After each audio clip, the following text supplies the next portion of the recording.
अस्सलामुअलैकुम, कैसे हैं आप सब लोग। तो जी मैं तो चली गई थी आज शाम में मार्केट। तो मुझे उनके कपड़े जो थे वो बाय करना थे और मैं जाती हूँ रामपुर में। मेरी बस मतलब गिनी चुनी कुछ शॉप ऐसी हैं जहाँ पर मैं जाकर ये अपने कपड़े बाय करती हूँ। तो ये मैं आ गई थी भगवती मार्केट, जो कि हमारे रामपुर की बहुत मशहूर मार्केट है भगवती मार्केट। तो यहाँ पर एक शॉप है साड़ी कला मंदिर के नाम से, तो मैं वहीं से ही ज़्यादातर कपड़े जो वो बाय करती हूँ। वैसे तो बहुत सारी और भी हैं, लेकिन ख़ास तौर से मैं यहीं पर ही गई थी और यहीं से मैंने अपना जो सूट था बाय करा। अच्छा, ये सूट मैंने अपने लिए करा, किसी और के लिए करा, ये मैं आपको आगे आने वाली व्लॉग में सब दिखाऊंगी। उसके लिए आपको मेरे चैनल को सब्सक्राइब करना पड़ेगा और मेरे चैनल पर विज़िट करना पड़ेगा। उसके बाद मैं आ गई थी, ये भी हमारे रामपुर की बहुत मशहूर, आपने सुन रखा होगा, मार्केट है शदाब मार्केट। तो शदाब मार्केट के बाहर ये शॉप है बालूजा शू हाउस। ये भी बहुत फेमस है शॉप। तो यहाँ पर मैं आ गई थी, यहीं से मैं अपने ज़्यादातर जो स्लीपर्स हों, बैलीज़ हों, या किसी भी तरह के चप्पल हों, पार्टी वियर हों या घर में पहनने के जैसे भी हों, मैं यहीं से ही बाय करती हूँ मोस्टली ज़्यादातर। तो यहाँ पर मैं आ गई थी खैर घर के पहनने के स्लीपर्स लेने के लिए। तो ये मैंने खैर देख-भाल के मैंने ले लिए थे। और अच्छा, अगर आप लोग कभी भी रामपुर आएँ, अगर आप रामपुर से कहीं बाहर रहते हैं और रामपुर आएँ तो यहाँ पर ज़रूर विज़िट करना। और रामपुर के रहने वाले हैं तो फिर तो ज़रूर ही आप लोग जा सकते हैं यहाँ पर। और अच्छा, यहाँ पर और जगह से कम पैसों में ही मिल जाते हैं और अच्छे होते हैं, बढ़िया होते हैं चप्पल। और अगर थोड़ा बहुत समझ-बूझ से काम लें जी, आप थोड़ी बहुत बहस करके पैसे जो हैं वो कम करा सकते हैं। लेकिन हर जगह का हाल अब यही है कि हर किसी ने अब फ़िक्स रेट कर दिए हैं, कोई कम नहीं करना चाहता है। लेकिन आप मेरे कहने से एक बार इस शॉप पर विज़िट ज़रूर करें, तो आपको यहाँ की क्वालिटी, यहाँ के जूते चप्पलों का ज़रा आइडिया हो जाएगा। और मेरे कहने से एक बार आप ज़रूर जाएँ इनकी शॉप पर। तो फ़िलहाल यहाँ पर आ चुकी थी ग्रॉसरी कुछ। तो ये ग्रॉसरी जो है वो मेरे घर की नहीं है, मतलब कि मेरे घर में होने वाली है फिर से एक बहुत बड़ी दावत। जैसे कभी आपने कुछ दिन पहले मेरा व्लॉग, जिसने मेरे चैनल को सब्सक्राइब कर रखा, जो कि मेरे लाज़मी व्लॉग देखते हैं उनको पता होगा, और जिसने नहीं करा वो सब्सक्राइब कर लें, फिर उनको पता चल जाएगा कहाँ। लगभग अभी मैंने 20-25 दिन पहले एक दावत व्लॉग बनाया था जिसमें मैंने ससुराल वालों की अपनी दावत करी थी। तो वैसे ही एक फिर से बड़ी दावत होने वाली है, तो उसी की तैयारी में ये कर रही थी। तो सबसे पहले ना यही होता है कि जो दावत में हमें बनवाना है उसकी जो ग्रोसरी होती है वो हमें मंगाना पड़ती है। तो यही वही मेरे हस्बैंड लेकर आए थे। तो ये हमारी जो शॉप की, ये भी वो सॉरी हमारे शहर की ना एक बहुत मशहूर शॉप है, नब्बू भाई पंसारी करके ऐसे है शॉप वो। तो वहीं से मेरे जो हस्बैंड है ना, वहीं से सारी ग्रॉसरी करते हैं, घर की हो या दावत की हो, कुछ भी हो, तो वहीं से करके लेकर आए थे।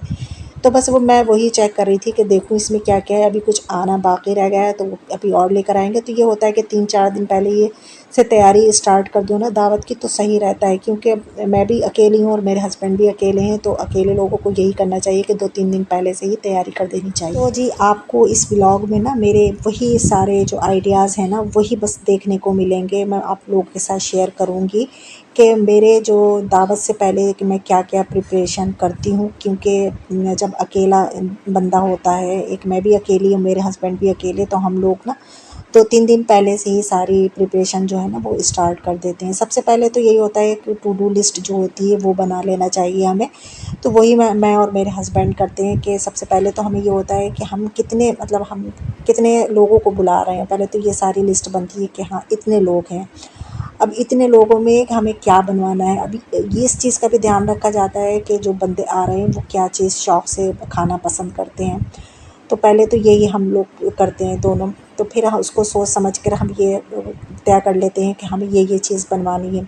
उसके बाद हम अपने जो है, जो हमारे कुक हैं बाबू भाई, हम उनको कॉल करते हैं। फिर हम उनको कॉल करके उनसे पूछते हैं कि हमें ऐसे-ऐसे हमें दावत करनी है, कि आप उस दिन फ्री हैं? एक दिन भी तो डिसाइड किया जाता है ना। मतलब ये भी देखा जाता है कि जिस दिन हम बुला रहे हैं कि वो लोग सब आ जाएँगे आसानी के साथ या नहीं, ये भी देखा जाता है। और फिर ये भी देखा जाता है कि जब हम बुला रहे हैं तो वो सारे लोग हैं यहाँ पर। अब ऐसा अच्छा नहीं लगता है कि हम जैसे कि 10 लोग हैं उसमें से 2 लोग नहीं हैं, तो हमें अच्छा नहीं लगता। हम ये चाहते हैं कि नहीं, वो 10 के 10 जो लोग हैं ना, 10 अगर 10 फैमिली को बुला रहा है तो 10 ही आएँ, 5 को बुला रहा है तो पूरी 5 ही आएँ। ऐसा नहीं है कि हम मतलब मान लीजिए जैसे कि मेरे ससुराल वाले हैं, उसमें से मैं 1 को छोड़ दूँ या 2 को छोड़ दूँ, औरों को बुला लूँ, तो वो अच्छा नहीं लगता है। या मायके में से मैं बुला रही हूँ तो मैं 1 को या 2 को छोड़ दूँ और 5 को बुला लूँ और 2 को छोड़ दूँ, तो वो अच्छा नहीं लगेगा। इसलिए ससुराल में से भी मैं जब भी दावत करूँगी तब भी मैं सबको बुलाती हूँ एक साथ, और मायके में से अगर करूँगी तो मायके में से भी मैं सबको बुलाती हूँ एक साथ। तो वो मुझे अच्छा लगता है कि सब लोग हों तभी अच्छा लगता है। तो फिर उन्हीं लोगों को बैठकर फिर ये होता है कि कितने-कितने लोग हैं। तो वो लिस्ट बन जाती है कि हाँ इतने लोग हैं। फिर बाबू भाई से वो करा जाता है कि बाबू भाई हमें अब आप वो बता दें कि आप इस दिन फ्री हैं या नहीं है। फिर वो बताते हैं कि हाँ मैं फ्री हूँ। तो फिर उनसे ये कहा जाता है कि आप अभी ये बताइए हमें कि हमें ये चीज़ें बनवानी है, तो कितना कितना इसमें मतलब इतने लोग हैं तो कितना लगेगा। तो फिर वो हमें खैर सब ये करके बता देते हैं कि इतने लोग हैं तो इसमें इतना इतना लगेगा। फिर वही अब मेरे हस्बैंड करते हैं कि जाकर फिर वो जो ग्रॉसरी शॉप होती है हमारी जिसको, तो वहाँ से जाकर वो सारा जो होता है सब मसाले वसाले जो जो भी उसमें लगना होता है, खैर वो तो पंसारी लोग जानते हैं कि किस में कितना लगना है, वो आराम से बांध बूंद कर सब दे देते हैं। तो बस वो फिर आकर घर पे रख जाता है और उसके साथ साथ ये तैयारी भी चलती होती है। और साथ साथ जबकि हम एक टू डू लिस्ट जो बना लेते हैं ना कि हमें इतने लोगों को बुलाना है, इस दिन बुलाना है, तो उसके बाद तो सबसे पहले यही करा जाता है ना कि जिन लोगों को हमें बुलाना होता है बड़े प्यार खुलूस के साथ उनको इनवाइट किया जाता है। आप चाहें आप व्हाट्सअप के ज़रिए कर दें या आप फ़ोन के ज़रिए कर दें। अगर आप घर जा सकते हैं तो घर जाकर कर दें, जैसे आपको सहूलत हो, जैसे हमें सहूलत होती है हम वैसे ही कर देते हैं। तो हमने जो था सब लोगों को इनवाइट खैर कर दिया था और साथ साथ फिर हमने तैयारियां जो थी वो शुरू कर दी थी। तो जी यहाँ पर अब आप लोग मेरी देख ही रहे हैं, काम शाम मेरे चल रहे हैं। ये तरबूज और खरबूजे लाए थे हस्बैंड दोपहर में, तो वो अब मैंने दोपहर में तो कट नहीं करा था क्योंकि मैं उस टाइम जाकर अपनी जो थी नहीं, एक मेरा मी टाइम जो होता है दोपहर का, जैसे कि अब है मैं वॉइस ओवर कर रही हूँ तो ये मेरा मी टाइम है। तो मैं आकर रूम में लेट गई थी तो फिर मैंने शाम में उठकर खैर करा था। तो अच्छा जी ये हुआ बाबू भाई का, तो हमने कह दिया बाबू भाई आ जाएंगे उस दिन और वो जो है वो आकर अपने काम शाम कर देंगे। लेकिन कुछ काम ऐसे होते हैं जो कि घर की जो औरतें होती हैं जैसे कि मैं हूँ, तो अब मुझे ये करना है, घर की साफ़ सफाई को भी देखना है, घर की जो मतलब उनके मतलब जब वो आएँगे स्टार्टर में हमें क्या देना है, कैसे हमें उनका वेलकम करना है, ये सब कुछ तैयारी जो है ये करना पड़ती है, सोचना पड़ता है और वो साथ-साथ मैं सोच भी रही हूँ, कर भी रही हूँ।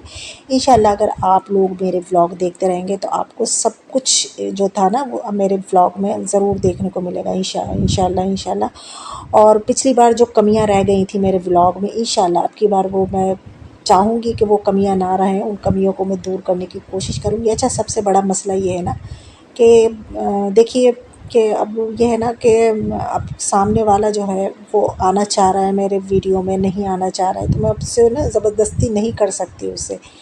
तो ख़ैर कोशिश पूरी करूँगी अब की बार कि आप लोगों को कोई शिकायत का मौका नहीं मिले और आप लोगों को मेरा जो व्लॉग हो, दावत का व्लॉग जो है वो अच्छा लगे। ख़ैर अब यहाँ पर जो थे ना मैंने तरबूज खरबूज जो करे थे उसके सारे छिलके जो थे वो मैं नीचे जाकर दे देती हूँ उसको। अब जो हमारा हेल्पर है वज़ीर उसको जाकर दे दूँगी क्योंकि ना मैं अच्छा मुझे ये स्टेयर्स चढ़ना उतरना भी एक एक्सरसाइज़ है, अच्छा है।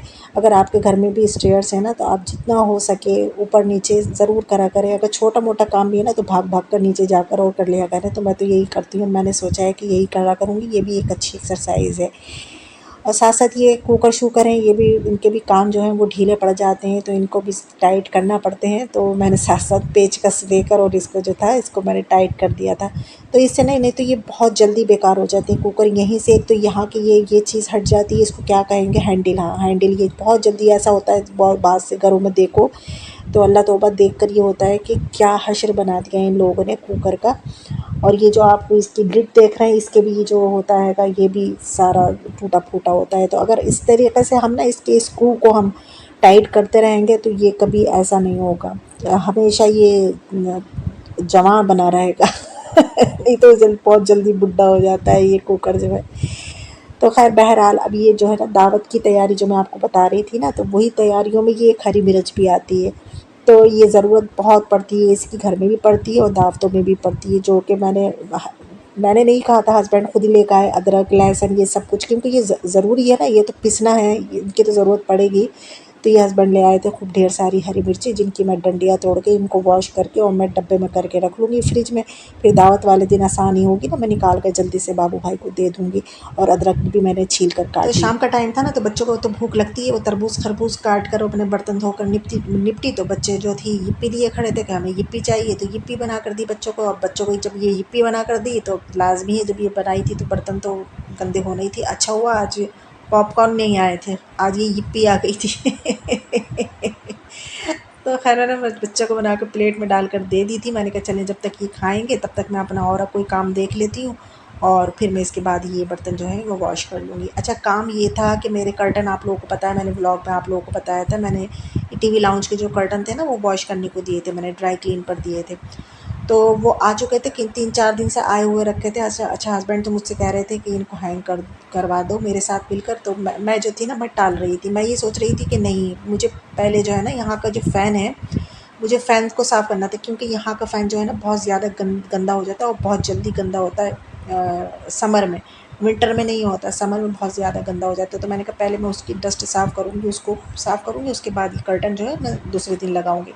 तो मैंने सोचा ये कुंडे जो इसके होते हैं, ये हम जब ड्राई क्लीन को गए थे तो ये बिना कुंडों के ही वापस आए थे हमारे पर्दे।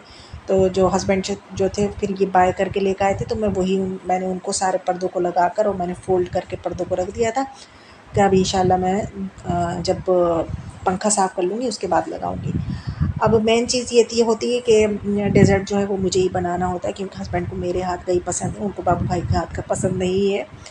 तो तो उसके लिए जो मेवा थी ना वो लेकर आए थे, तो चिरौंजी लेकर आए और काजू है और बादाम है और पिस्ता है। तो अब की बार अच्छा, ख़ैर हस्बैंड ने मेरे लिए आसानी के लिए कटी हुई मेवा लेकर आए थे। ये बादाम जो हैं ये कटे हुए हैं, लेकिन ये काफ़ी चौड़े-चौड़े कटे हुए थे। तो मुझे ये अच्छे नहीं लग रहे थे, तो मैंने इसको सरोदरे से और बारीक करा था। और काजुओं को मैं सरोदरे से या छुरी से नहीं काटती हूँ, बस मैं ऐसे ना हाथ से उनको 2-2 3-3 उनके पीस कर देती हूँ, बड़ी आसानी से हो जाते हैं।